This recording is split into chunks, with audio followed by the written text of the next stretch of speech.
Რამდენიმე წუთში ისევ დაუბრუნდებით ამ თემას ჩვენ.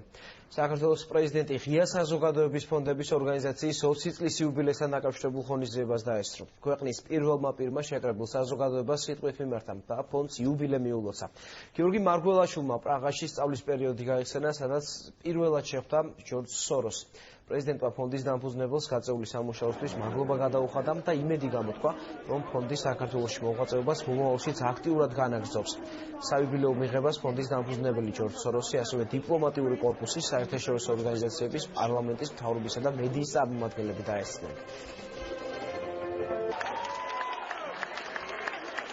მე დღეს შემიძლია ნამდვილად დიდი მადლობა უთხრა სოროსის ფონდს იმისთვის, რაც ამ ფონდმა გაუკეთა საქართველოს. დღეს ჩემს სამუშაოში, ჩემ ყოველდღიურ ცხოვრებაში სოროსის ფონდის ალუმნები არის ხალხი, ვის დაკავშირებული იყო თავის პროექტებით ამ ფონდთან, ძალიან მნიშვნელოვან თუ არა გადამწყვეტ როლს თამაშობენ. საქართველოში მართლაც ღია საზოგადოების არსებობა ვიზეიმოთ და არა ცალკეული ნაწილისთვის იყოს ეს სიკეთე ხელმისაწვდომი.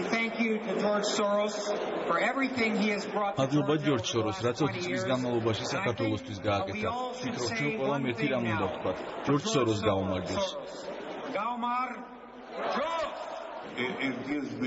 დიდი პატივია მონაწილეობა მივიღო ამ საღამოში. მოდი ვიზეიმოთ დღევანდელი საღამო და გავიხედოთ მომავლისკენ დობით.